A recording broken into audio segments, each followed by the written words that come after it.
Buenas tardes, amigos oyentes de Radio Bolivariana. Un saludo muy cordial de Edison Sierra, quien nos hace la parte técnica, y de María Eugenia Álvarez. Bienvenidos al programa del Dicho al Hecho, que ustedes sintonizan en 1110 AM y www.radiobolivarianavirtual.com, opción AM. Bienvenidos, amables oyentes, al programa. Quienes hacen un seguimiento de este espacio se han dado cuenta que hace varios meses estamos haciendo diferentes entregas sobre historia, buscando o teniendo como objetivo pues que valoremos lo que es la historia dentro de nuestro contexto nacional, de nuestra historia regional, de la importancia personal de la historia. Y hoy vamos a hablar en desarrollo de estas entregas sobre negacionismo y verdad histórica. Negacionismo y verdad histórica. Me acompañan los profesores del capítulo Bogotá y Cundinamarca de la Asociación Colombiana de Historiadores, el profesor José Manuel González Cruz. Él es doctor en pensamiento social y político, y también está el profesor invitado Juan Carlos Sánchez Sierra. Ellos son docentes en la Universidad Nacional, la Universidad de Córdoba y la Universidad Distrital en Bogotá. Con ellos, ustedes, amables oyentes, y yo vamos a hablar sobre este tema, negacionismo y verdad histórica. Ellos nos van a contar por qué negamos la historia, y también vamos a hablar de esa verdad, por qué la negamos, qué está pasando. Buenas tardes, Marcela Cadavid, quien nos ha propiciado estos espacios. Marcela, buena tarde. Buenas tardes, María Eugenia. En el programa nos encontramos Juan Carlos Sánchez, que él es historiador de la Universidad Nacional de Colombia, PhD en Pensamiento Social y Político del Virginia Tech, y cuenta con estudios de maestría en Historia Latinoamericana de la misma universidad y de Historia Africana de la Escuela de Altos Estudios de París.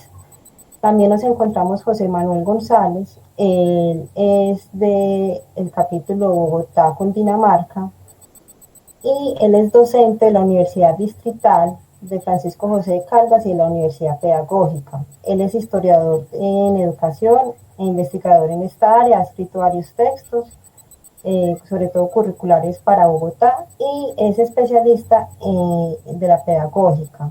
También es doctor en historia. Profesora, muchas gracias por abrirnos este espacio. Sí, con mucho gusto, porque sabemos y reconocemos la importancia de la historia, y sabemos que esto ha motivado y ha generado conciencia de la necesidad de conocer más sobre nuestra historia. Profesor Juan Carlos, muy buena tarde, bienvenido. Muy buenas tardes, María Eugenia. También un saludo a Marcela y también a mi colega José Manuel González. Profesor José Manuel, ¿cómo está usted? Muy bien, muchas gracias. Buenas tardes. Un saludo cordial y gracias por la invitación, profesora María Eugenia, el profesor que está en cabina, y Marcela, que también es historiadora, y Juan. Muy bien, muchas gracias por la invitación. Sí, bienvenidos una vez más a ustedes y a los amables oyentes de Radio Bolivariana. Recuerden que está el 604-354-8430, la línea participativa de Radio Bolivariana.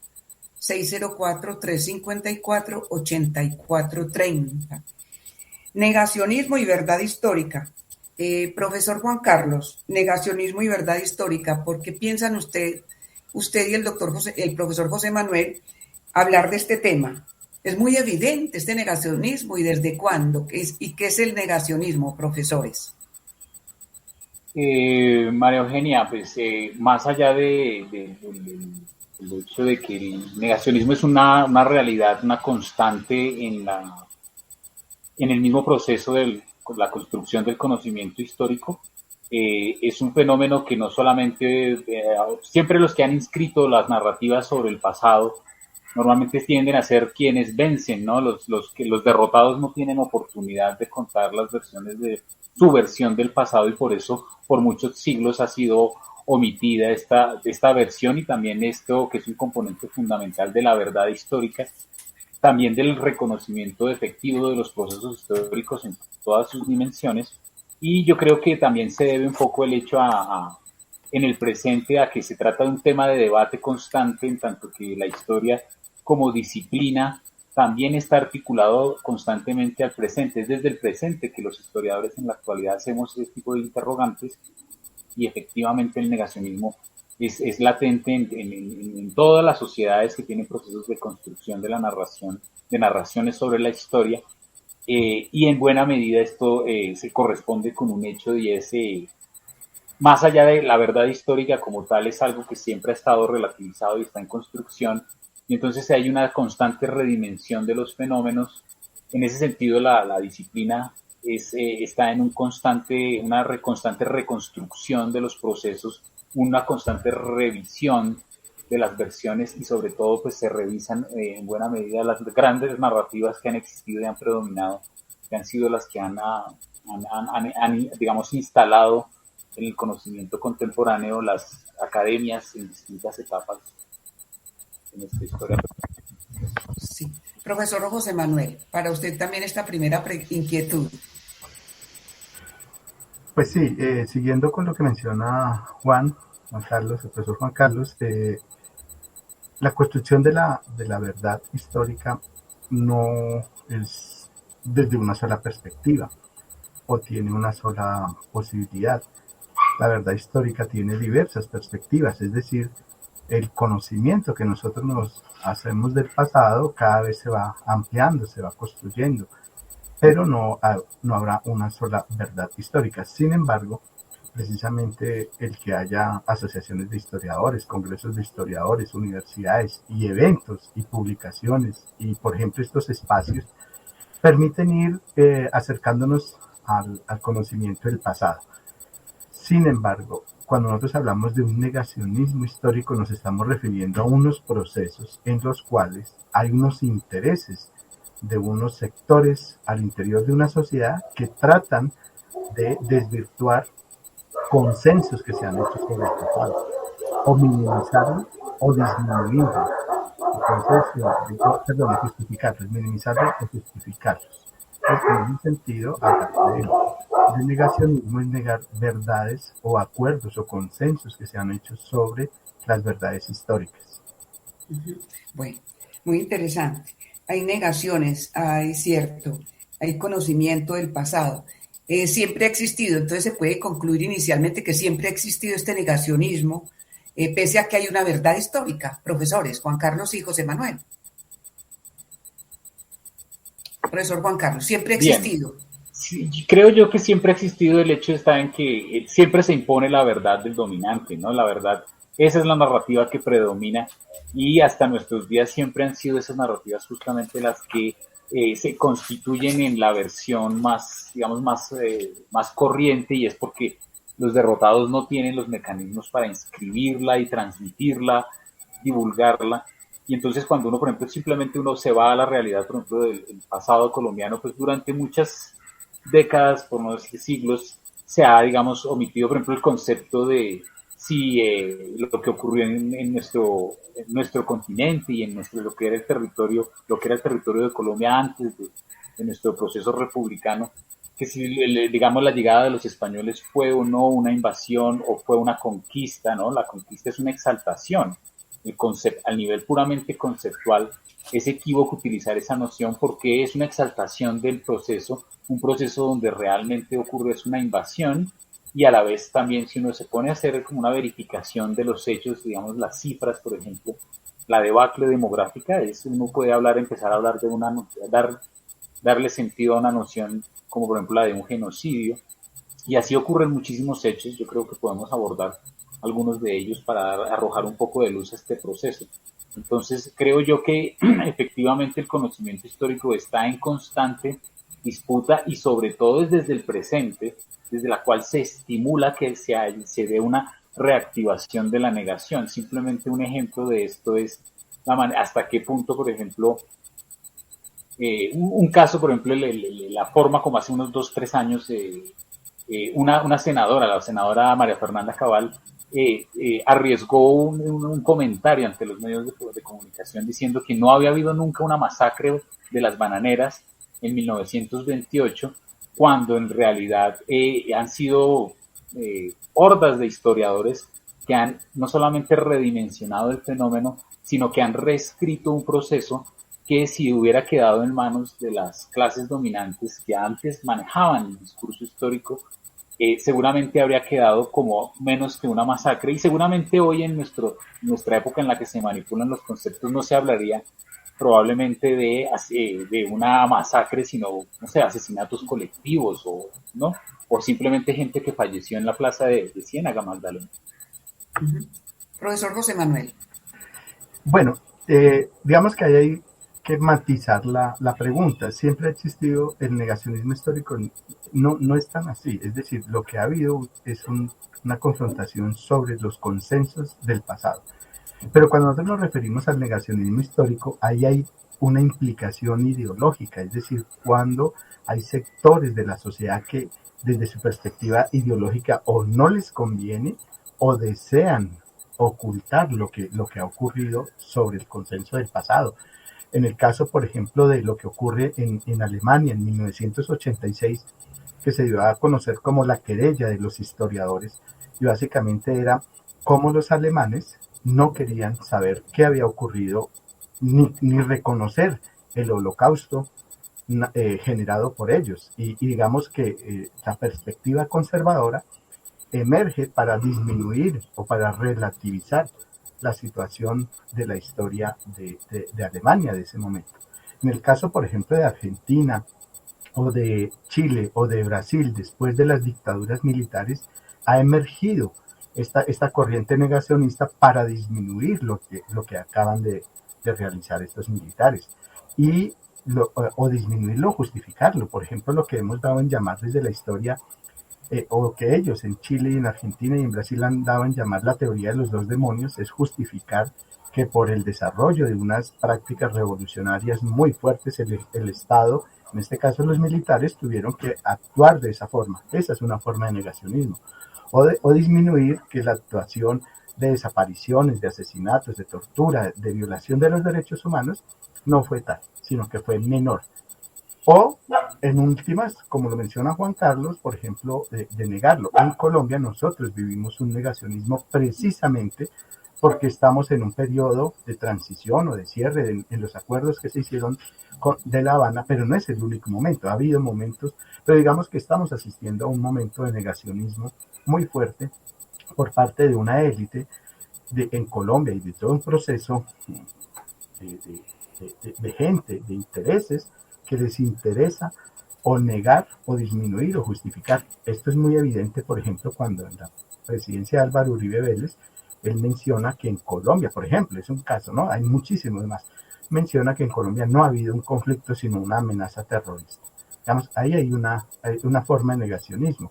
En los acuerdos de La Habana, posterior a los acuerdos de La Habana, hay unas formas también que pues más adelante las vamos a ir desglosando un poco más. Sí. Le pregunto a ambos, ¿puede acentuarse ese negacionismo en nuestro país, en Colombia, ahora que estamos en una época preelectoral?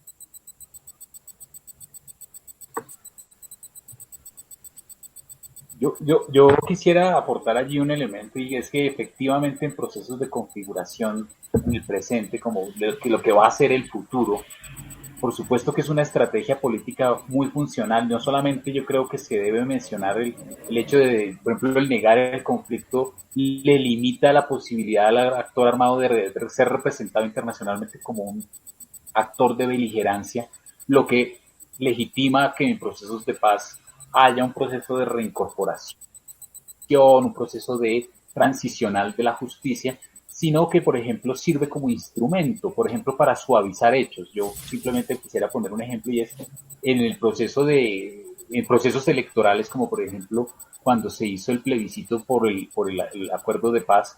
Allí ocurrió una activación constante de la memoria social frente al conflicto, pero esa memoria social tenía una estrategia muy clara de, digamos, remover en las personas fibras muy íntimas y que justamente corresponden con las sensaciones que tiene, la experiencia que se tiene del conflicto, pero es simplemente un mecanismo muy instrumental. También lo podríamos poner, por ejemplo, en el escenario de hoy en día, que, por decir algo, el hecho de negar que haya un malestar social y una necesidad de expresarlo y que se expresó en los últimos 3 años a través de una de las movilizaciones sociales más fuertes, más contundentes también que ha tenido en nuestra historia, y banalizarla, transformarla conceptualmente en otra cosa, decir que simplemente se trata de vándalos, de actores sediciosos que están involucrados con el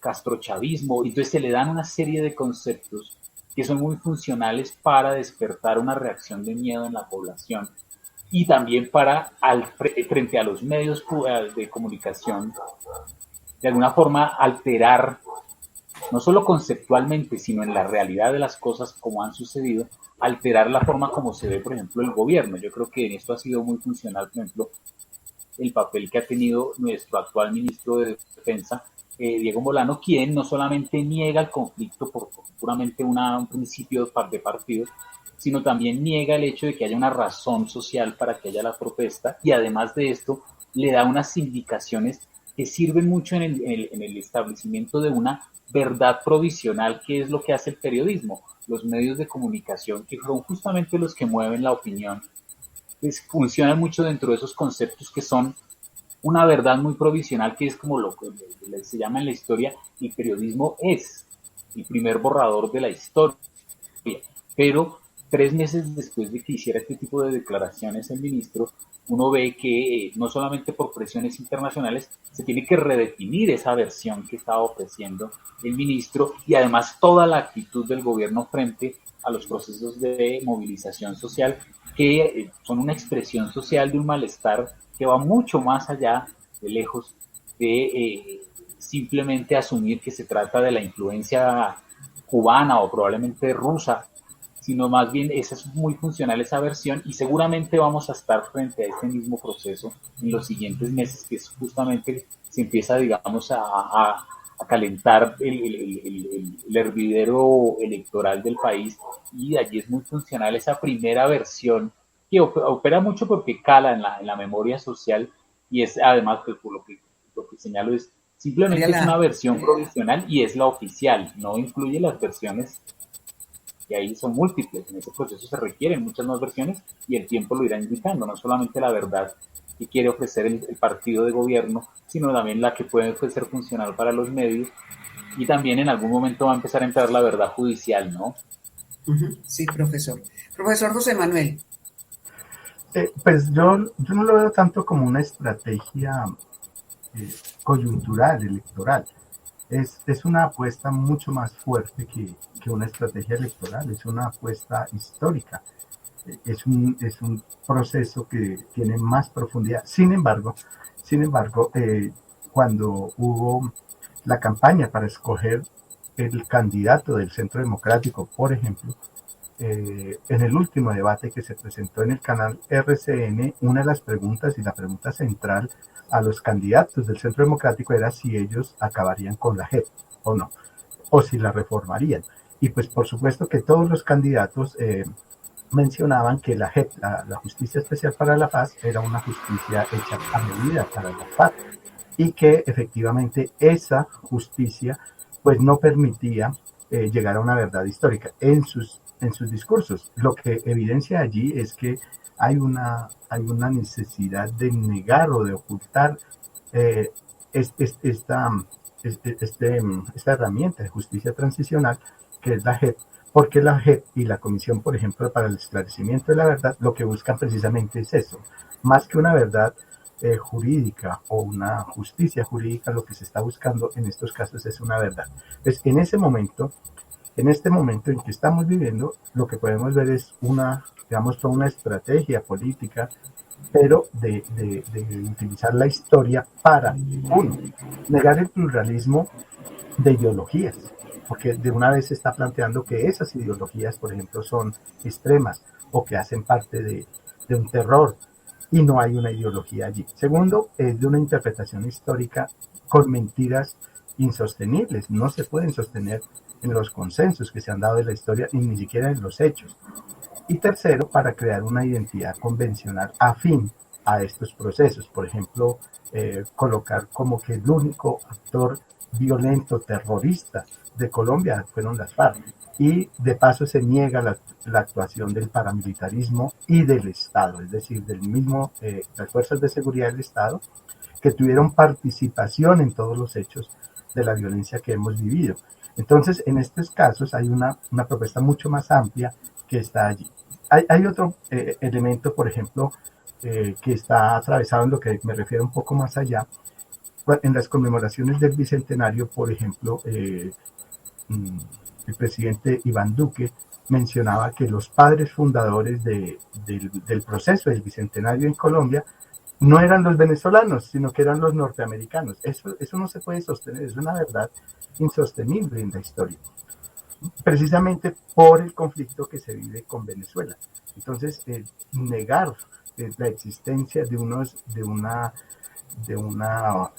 desarrollo, de una propuesta revolucionaria para las guerras de independencia que provino de Venezuela, de Bolívar, de Miranda, etcétera, de otros personajes históricos que participan de este proceso, pues esa es una forma de negar y de generar una historia que no se sostiene por sí mismo. Sin embargo, este relato y esta forma de difusión sí se va calando, porque lo usan, porque se difunde en medios de comunicación muy amplios, porque se utiliza sin que haya una contraparte de historiadores que lo hubieran podido haber hecho en estos casos. Hay otro caso, a lo que más o menos se mencionaba Juan Carlos Sánchez, era cuando al ministro Botero, después de estos bombardeos, donde mueren niños, en estos bombardeos, y le preguntan, bueno, en Colombia hay nuevamente una guerra, hay unos procesos de guerra violenta, y le decían, no, es que aquí en Colombia se mueren más personas por robo de relojes o por el robo de los celulares.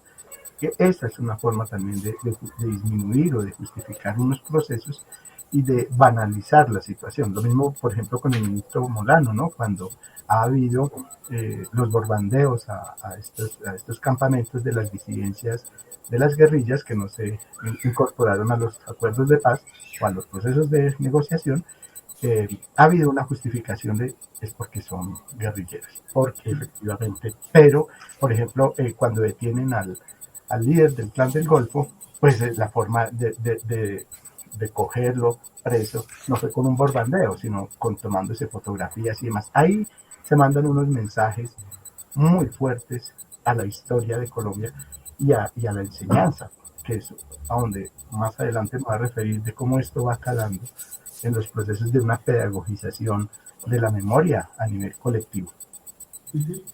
Bueno, estoy conversando con los profesores Juan Carlos Sánchez Sierra y José Manuel González Cruz. Ellos son quienes hoy nos hablan del negacionismo y verdad histórica. Y ellos son del capítulo Bogotá y Cundinamarca y son de la Asociación Colombiana de Historiadores. Estamos hablando de ese tema y a manera como de primera conclusión, yo quisiera, profesores, ¿qué es el negacionismo entonces? ¿Es una corriente, una vertiente? ¿Siempre se ha dado, seguirá existiendo? Y también hay unas características de ese negacionismo. Profesor Juan Carlos, profesor José Manuel. Gracias, María Eugenia. Sí, ahí hay un punto que me parece muy importante hacer unas definiciones. Yo, por ejemplo, consideraría que el negacionismo son tendencias dentro de los mismos procesos de institucionalización o de creación, de divulgación de un conocimiento histórico, donde normalmente existen la influencia que pueden llegar a tener los actores que tienen poder político, tienen mucha más influencia, por ejemplo, a la hora de instituirlo. Pero en general uno puede considerar el negacionismo como son mecanismos ideológicos que sirven para que se dé un parcial reconocimiento de los procesos o en el cual se da, digamos, se da una relativización del pasado. Allí yo creo que es muy importante y es, normalmente ese negacionismo es funcional, por eso es ideológico y es funcional al sistema de creencias que busca imponer o difundir un determinado sector político que normalmente es el que tiene el poder o por lo menos que busca relativizar o matizar. Es una de las particularidades que uno encuentra en el negacionismo es, por supuesto, hay una manipulación del pasado, se edita parte de esa verdad se la matiza de una forma en la cual un sector de poder queda representado de una manera distinta. Entonces, de alguna forma esto suaviza la manera, la percepción que se tiene de la forma, por ejemplo, como se involucran las clases dominantes en el determinar la masacre de las bananeras en 1928. O también ayuda, por ejemplo, a estandarizar los efectos que tiene un cierto proceso histórico, y ese estandarizar sirve para suavizar efectivamente las responsabilidades que puede haber allí. Hay algo que yo también creo que es importante, y es, como José Manuel lo acaba de indicar, y es tiene un altísimo efecto sobre la manera como empieza a operar la memoria social, y particularmente resulta funcional para alivianar las cargas de responsabilidades. Es decir, allí se está operando con dispositivos de memoria no solamente a través de la mediatización, sino también a través de los espacios pedagógicos, donde, por ejemplo, simplemente, y estamos con José Manuel González, que está muy estrechamente involucrado con la Mesa Nacional para la Enseñanza de la Historia, donde, por ejemplo, esos dispositivos han llevado a que incluso se llegue a alterar, por ejemplo, la posibilidad del docente de tener libertad de cátedra y que pueda determinar cuáles son las distintas versiones de la historia que se pueden balancear en un espacio académico. Yo también creo que la negación sirve muchísimo para sacar el enfoque que se le puede dar a un determinado fenómeno, sea el efecto de una dictadura, la naturaleza despótica de un gobierno, el autoritarismo que utiliza. Y esto tiene una función muy específica de reconfigurar el presente, y también, como lo mencioné antes, también ayuda, por ejemplo, en procesos de decisión, por ejemplo, en este contexto electoral que hoy estamos empezando a vivir en Colombia. Ese proceso, yo creo que entonces, digamos, ya a nivel conceptual, sirve muchísimo, digamos, manejar las palabras, de qué manera se va a instituir el lenguaje de esos primeros esfuerzos por representar en la población, en la sociedad, una percepción, un enfoque sobre un determinado fenómeno, sea negar el conflicto armado en Colombia, negar que está reactivándose, negar que ha habido masacres en los últimos años. Cuando se dice, por ejemplo, se lo aliviana con decir no hay masacres, lo que son asesinatos colectivos, o por ejemplo, cuando mueren líderes sociales, se dice que mueren líderes sociales, en vez de decirlo, la realidad y es fue fusilado, fue asesinado, simplemente se dice falleció, y eso a nivel conceptual tiene un peso fuertísimo, porque el primer acercamiento que tiene la ciudadanía a estos fenómenos muy probablemente va a ser escuchando a los oficiales de gobierno, a la fuerza pública dando declaraciones sobre los hechos, y efectivamente desde ya hay un proceso de aligerar, relativizar lo que realmente ocurre. Profesor José Manuel. Bueno, como lo mencionaba, no es que el negacionismo esté siempre presente, no, se expresa en ciertos momentos coyunturales de la historia, en ciertos momentos donde ese conocimiento del pasado busca una verdad histórica, y esa verdad histórica puede ser judicial, o puede ser política, o puede ser social, y eso generaría, digamos, en estos casos, por ejemplo, la búsqueda de esa verdad sobre lo que ocurrió, cómo hemos llegado hasta acá, pues ha sido problemática, en tanto que la guerra sigue existiendo en Colombia, pero además hay un interés de un sector muy amplio de Colombia que no desea cerrar la guerra y que no desea saber la verdad de lo que ocurrió. Precisamente en eso, por ejemplo, podemos ver el nombramiento en el Centro Nacional de Memoria Histórica y el giro que ha tomado este espacio. No solamente hay otros lugares de los centros de memoria y de historia en Colombia que han sido cooptados o colonizados por ciertas personas, ciertos nombramientos, para evitar que esto siga ocurriendo. Por ejemplo, la llegada del profesor Darío Acevedo, eso es inocultable. La forma de cómo, por ejemplo, la memoria de las víctimas de organizaciones sociales, de organizaciones que participaron o que fueron víctimas, toda la memoria de las víctimas, esta memoria de las víctimas se ha negado ahora, a pesar de que veníamos en un alza de la búsqueda de la verdad. Ahora se relativiza, se disminuye. O sea que no pienso que el negacionismo exista como siempre, porque esa es una forma de relativizarlo también. Ha habido, son momentos tensionantes donde emerge este negacionismo por intereses ideológicos. Hay otro elemento muy importante, por ejemplo, es cuando aquí en Colombia se ha negado la ejecución de jóvenes a sangre fría. Y entonces decir que eso se llaman falsos positivos y falsos positivos judiciales, eso es un negacionismo, digamos, abrupto, es una cosa exageradísima. Más de 10.000 jóvenes, supuestamente la contabilidad son 6.402 jóvenes que fueron asesinados a sangre fría por el Estado colombiano, por el ejército colombiano, parece ser que por órdenes directas del gobierno, y esto hace que se diga, no, son falsos positivos, o se haya relativizado en parte. El caso que se esté ya conociendo, que haya, digamos, que haya veredictos y que haya ya personas de los militares que hayan sido sancionados, eso es un aporte muy importante a la historia, porque evidencia que no era una negación, que no era una inexistencia, sino que es una realidad. Entonces ahí los hechos históricos y la realidad histórica va demostrando que ese negacionismo se va disminuyendo, ¿no? Se va acabando. Sin embargo, hay procesos que cada vez se van manteniendo.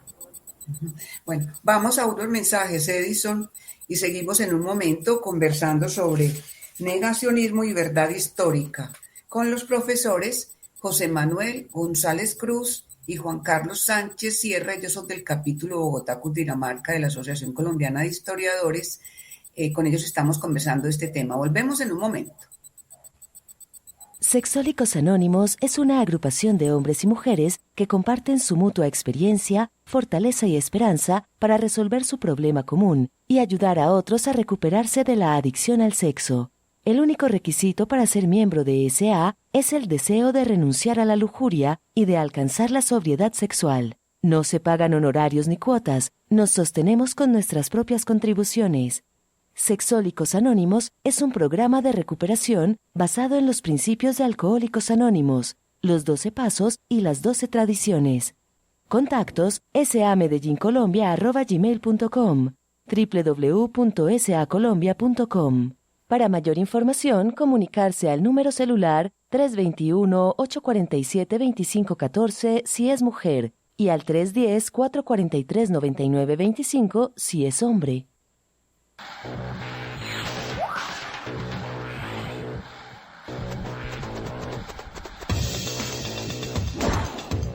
En la librería UPB, amplia y variada oferta de obras de editores nacionales y extranjeras. Tenemos descuentos especiales para la comunidad universitaria. Visítenos en el campus de Laureles. Mayores informes a través del 354-4565.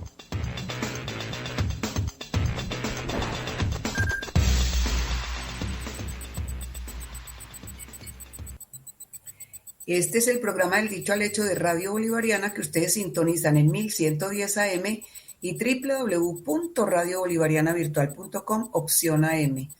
Y en este programa de hoy están participando los historiadores Juan Carlos Sánchez Sierra y José Manuel González Cruz. Estamos hablando sobre negacionismo y verdad histórica. Ya hemos dicho y hemos puesto algunos ejemplos, se ha hablado de algunos antecedentes sobre el tema. Yo quisiera ya con profesores Juan Carlos y José Manuel que habláramos de cuáles han sido los efectos, aunque en cierta medida ustedes los han mencionado, pero cuáles han sido los efectos de este negacionismo y de esta verdad histórica. Profesor Juan Carlos. Bien, María Eugenia, creería que los efectos son múltiples. Creo que simplemente para dar, digamos, un contexto, y es el hecho de que no salgan a flote muchos hechos no significa que no hayan sucedido, y la manera como se los matiza precisamente tiene un efecto social. Retomando un poco el hilo que llevaba José Manuel hace un momento, hablando de los falsos positivos y la forma como se involucraron la fuerza pública en los procesos, simplemente voy a hacerle un ejemplo. Con un ejemplo, digamos, tratar de mostrar este proceso, y yo soy investigador del periodismo en América Latina.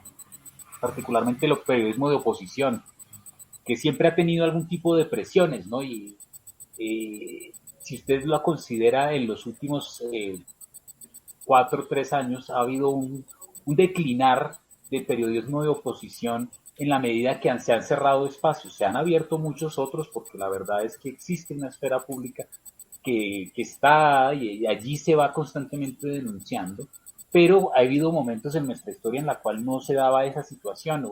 Pongo esto en el escenario de la década de los años 70, cuando Colombia estaba, digamos, todavía arrastrando con el peso, digamos, de poder, por decirlo así, de una democracia restrictiva del Frente Nacional, y cuando se alargó el gobierno primero, cuando se da el gobierno del presidente, cuando se elige a Misael Pastrana en unas elecciones bastante cuestionadas, ya hay evidencia clara de que sí hubo fraude en el suroccidente del país, empezó, por ejemplo, a darse una presión también sobre el periodismo, y el periodismo, no existía un periodismo realmente de denuncia. Hay investigaciones que han demostrado que en Colombia la prensa se llama prensa blanca, una prensa que es leal al oficialismo, y en este momento era fundamental ser leales a la verdad que le gustaba o le servía institucionalizar al bipartidismo, liberales y conservadores. Esa prensa blanca nunca denunciaba las masacres, la persecución a campesinos, el asesinato sistemático de líderes sociales que ocurrían en los años 70. No estoy hablando de nuestro momento, estoy hablando de hace ya casi 50 años. Cuando se viene empezando allí a dar esa presión sobre los periodistas, una cosa que ocurrió fue, y bien importante, que surgió una revista que es la revista Alternativa. Es una revista paradigmática que empieza a hacer denuncia, y ella tenía era vertebral para la revista el propósito de denunciar y hacer una contrainformación. Es decir, el periodismo, que es el primer borrador de la historia, no tenía entre sus presupuestos elementos importantes de denunciar. Y allí, en ese ejercicio, una de las cosas que ocurría es uno encuentra evidencia en la revista de denuncias de la forma como, por ejemplo, agentes del F2 asesinaban personas en Pandi, Cundinamarca, y en el suroccidente del país, y esto los presentaban como ejemplos de aciertos, de logros de la fuerza pública, cuando en realidad se trataba de fusilamientos extrajudiciales de personas que eran incómodas para la política del departamento de Cundinamarca, y además llevaba a muchos de estos militares a conseguir, digamos, días de vacaciones y permisos. Eso es Son que a veces se queda el sonido, profesor Juan Carlos. Por ejemplo, en el contexto de... Sí, claro. En el contexto, digamos, de negar hechos, eso quedó oculto, y la revista Alternativa fue constantemente objeto de... se quemaba la revista, se la ocultaba, no se permitía que circulara, y eso hizo que fuera muy limitado el acceso. Hoy en día, que se tiene ya acceso a esta revista, uno puede contar con mucho detalle que hubo un periodismo que denunció en su momento y trató de no solamente establecerlo y mostrárselo a la población, sino además tratar de limitar esas informaciones. Ha llevado que 50 años después esto no se cuenta, no se tiene como prueba, pero es efectivamente desde los años 70 ya hay evidencia de falsos positivos, por así decirlo, que en su momento no tenían una conceptualización tal, porque no había quien lo denunciara. Cuando lo hacía la revista Alternativa, pues no había forma de que le llegara a la población en buena medida, porque la revista la ocultaban, la escondían, era una persecución constante a los distribuidores. Eso es un ejemplo, creo yo, de que el negacionismo digamos, no solamente opera en la medida como queda reflejado en la memoria, sino también como queda explícitamente publicado en revistas de oposición. Ese es un ejemplo, ¿no? Hay muchos, yo creo que uno puede abordar más. Por ejemplo, esta revista que le estoy mencionando tenía un ejercicio también de hacer una contranarrativa histórica y establecer nuevamente los hechos, divulgarla en las poblaciones que pudieran leerla, y eso hacía que la revista Alternativa fuera, la gente tratara de hacer mimeografiarla, sacar copias, divulgarla de otras formas, otros mecanismos, de manera que fuera mucho más posible que se mantuviera en la memoria que esos hechos estaban sucediendo. Hoy en día se pueden retomar y reconstruir, y muy seguramente será materia de los historiadores para dar ejemplo de que si había, el gobierno nunca negó que hubiera, siempre negó que hubiera estado involucrado en estos procesos en los años 70, y estamos hablando justamente antes de que se estableciera el Estatuto de Seguridad Nacional en 1900, eh, al final del gobierno del expresidente Alfonso López Pumarejo en 1982, ¿no? Simplemente un ejemplo. Sí. Profesor José Manuel, estábamos hablando de los efectos en el proceso de difusión y reivindicación de hechos sociales subordinados en Colombia. Bueno, yo me referiría un poco más a los efectos del negacionismo como tal, ¿no? Es decir, como el tema que nos convoca es el negacionismo, yo lo veo en diferentes perspectivas, ¿no? La primera es que el efecto, digamos, claro, del negacionismo lo podemos ver, por ejemplo, en cómo en Colombia se tenía una mirada sobre la memoria y la memoria de las víctimas. Y hoy ya deja de ser, digamos, un lugar central en el debate público y en el conocimiento público, y ahora digamos que ese periodo lo llama el profesor Gonzalo Sánchez una democratización de la memoria, donde ya las condiciones de la gestión para la paz, los movimientos de víctimas, los procesos de verdad de esas víctimas estaban en un plano de la opinión pública, y hoy ya no es así.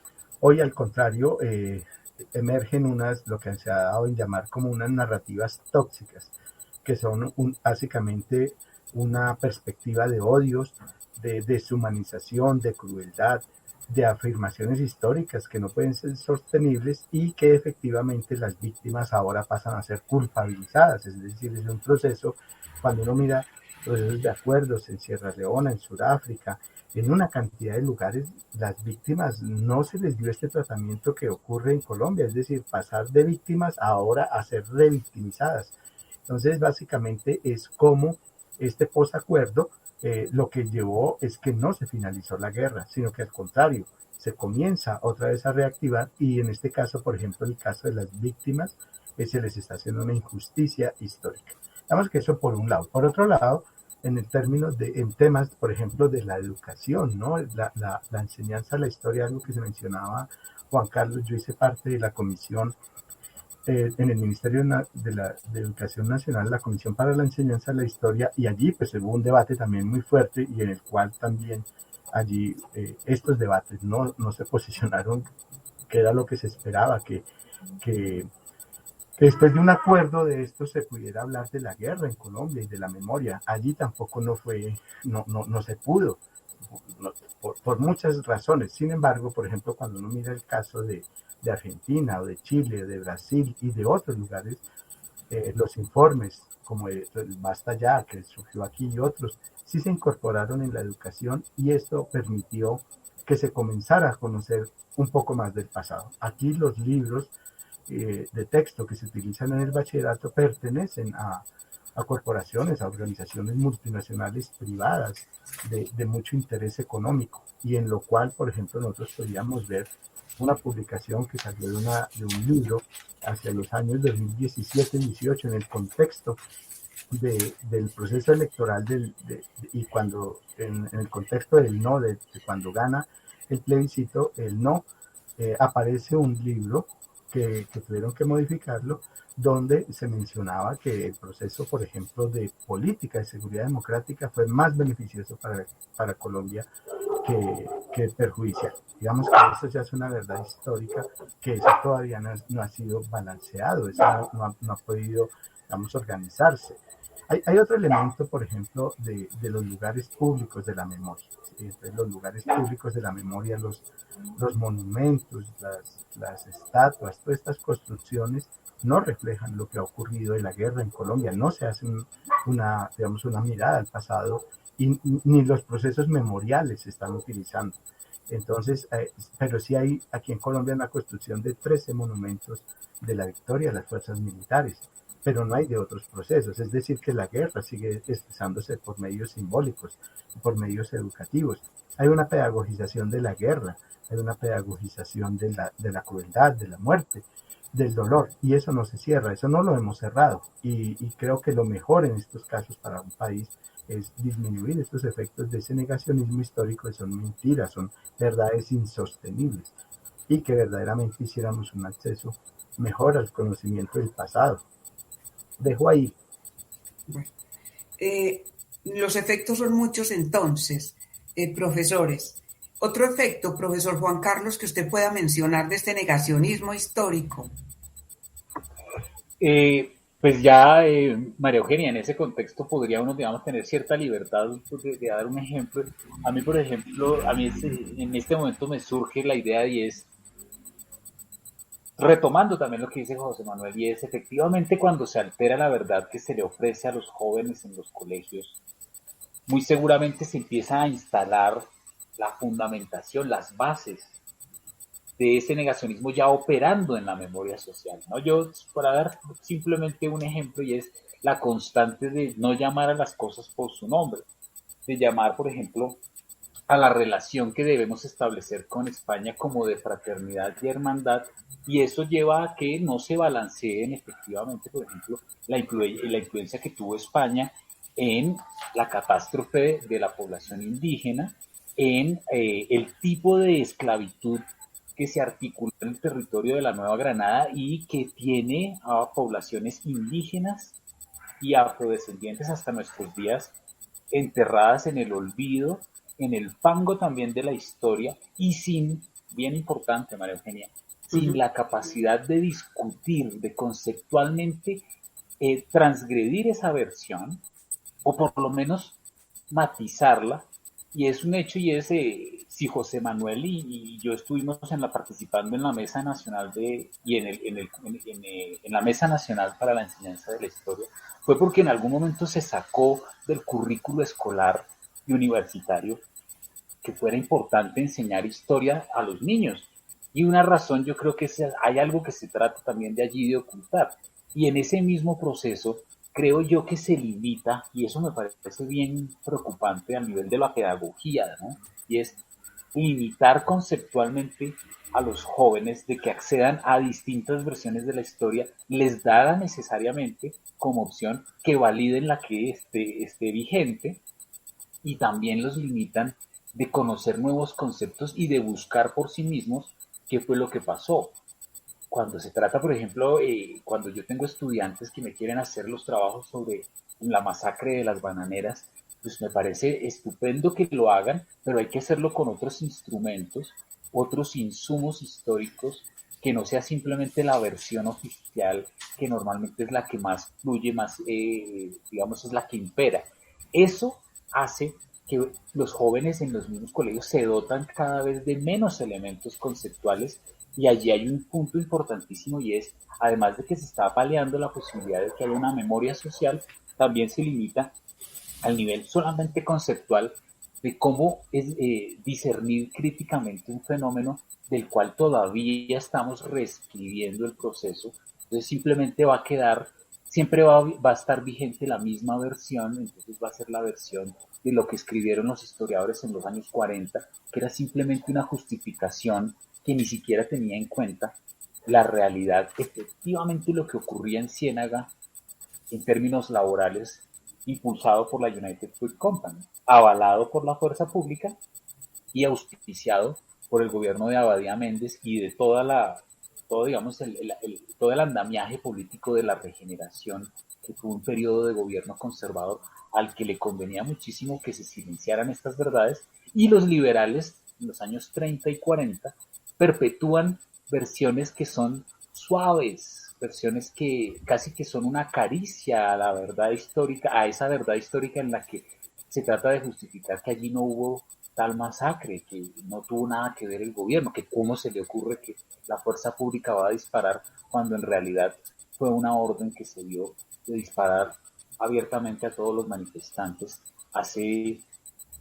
en diciembre de 1928, el 5 y el 6.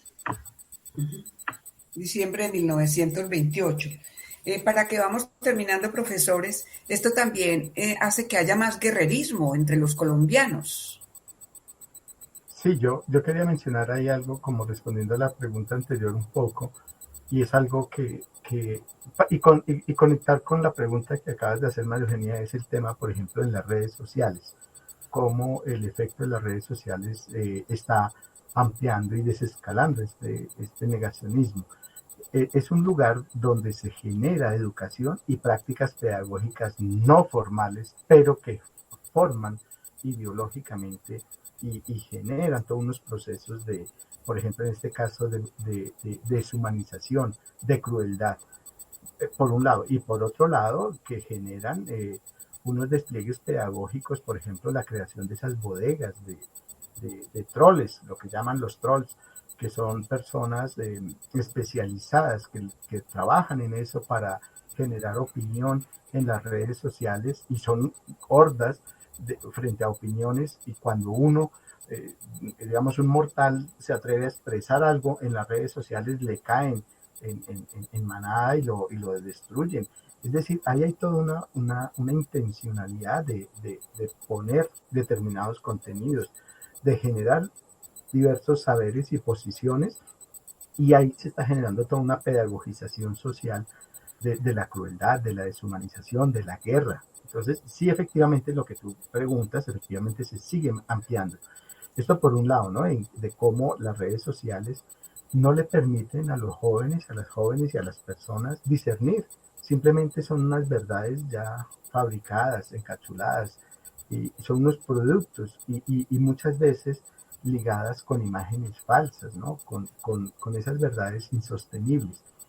Eso por un lado. Por otro lado, creo que también el que haya una posición en ciertos lugares, por ejemplo, el Centro Nacional de Memoria Histórica, en la construcción del Museo de la Memoria, la Biblioteca Nacional, en el Archivo General de la Nación, en los archivos distritales, de ciertas personas que tienen una posición negacionista, pues allí, por ejemplo, Conciencias ha estado financiando proyectos del Centro Nacional de Memoria Histórica hacia una tendencia.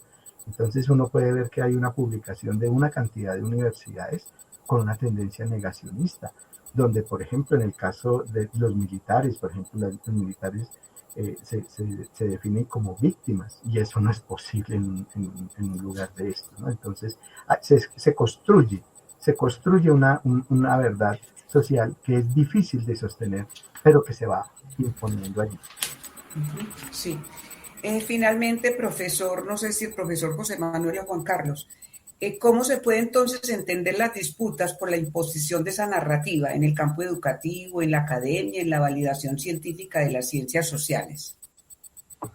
José Manuel. Bueno, me pregunto, no, ¿cómo se puede entender, profesor, las disputas por la imposición de esa narrativa en los diferentes campos, en lo educativo, en la academia, en la validación científica de las ciencias sociales? Pues busca eso, ¿no? Busca imponer una verdad tosuda, no es, pero efectivamente se construyen unas verdades y se vuelven en historias oficiales, hegemónicas, dominantes, sin posibilidades de confrontarla. Precisamente en algo que mencionaba Juan Carlos y el tema de la enseñanza de la historia, nosotros sostenemos desde la Asociación Colombiana de Historiadores que la historia se dejó de enseñar en Colombia, y lo que se enseña en historia, lo que se ha venido enseñando en historia, a pesar del gran trabajo que han hecho los maestros y las maestras, está muy limitado. Entonces, efectivamente, un país que no conoce su pasado, que tampoco le interesa conocerlo, y que la memoria está vehiculada por una ideología de imposición, lo que no quiere decir, por ejemplo, no hemos mencionado también la posición de las FARC también, y de los grupos armados que se han desmovilizado también. No les interesa mucho que haya una verdad que se ha ido construyendo, que se ha ido buscando.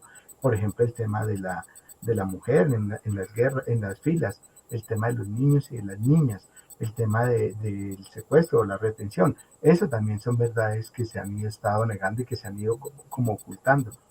Han aparecido unas verdades, por ejemplo, de las FARC, que han problematizado la historia de Colombia. Y esto también pues ha generado unos debates y unas luchas por la memoria, donde yo pienso que efectivamente lo que nosotros debemos volver es a difundir más la historia, que la historia se enseñe, que la historia tenga una criticidad, unas perspectivas de debate, ¿no? Pero no de imposición.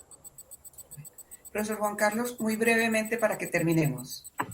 Sí, María Eugenia, yo ahí simplemente daría un punto y es, yo creo que las instituciones tienen una función y cuando se trata de instituciones que buscan establecer una verdad que sea balanceada, eso es un papel que tienen en este momento, por ejemplo, el Centro de Memoria Histórica, la Comisión de la Verdad e incluso la Justicia Especial, la Justicia Especial para la Paz, que tiene el objetivo de establecer una verdad judicial sobre el conflicto, deben dejarse operar, deben estar dotadas de los mejores profesionales y es allí donde se deben dar los debates y no imponer verdades a través de los medios, no imponer verdades a través, como dice José Manuel, efectivamente de las redes sociales, a través de un meme o algo que finalmente banaliza la historia. Hay que dejar esto en manos de los profesionales. Las inversiones que deben hacer los gobiernos son para eso, en vez de limitar y buscar, por ejemplo, hacer un balanceo a través de la publicación y divulgación de libros de por ejemplo, la versión de las masacres que tienen los ganaderos, ¿no? Que es un libro que se lanzó hace como un año y medio en el Centro Nacional de Memoria Histórica. Es dejar a los profesionales dejar de manipular la historia y que los profesionales sean dentro de su campo también los que hacen esos debates, bien importante, pero con un fin y es de realmente balancear y que la población tenga acceso a versiones que están construidas no dentro del el fragor de la guerra, sino con el propósito de establecer la realidad de los hechos, que es fundamental para reconciliar finalmente algún día este país. Muchas gracias, profesor Juan Carlos Sánchez Sierra. Muchas gracias, el profesor José Manuel González Cruz. Me parece interesantísimo lo que hemos hablado hoy sobre el negacionismo y la verdad histórica. Ojalá esto nos lleve a hacer conciencia frente a la necesidad que hay de conocer la verdadera historia, como ustedes lo decían, en otros países se hacen, en Chile, en Argentina. Ojalá y viviríamos o veríamos una perspectiva de paz mucho más rápida. Muchas gracias una vez más a ustedes dos profesores, a Marcela Cadavid, a ustedes integrantes de la Asociación Colombiana de Historiadores y a los amables oyentes de Radio Bolivariana que nos escuchan. Feliz noche para todos. A Edison Sierra también muchas gracias por apoyarnos en la parte técnica.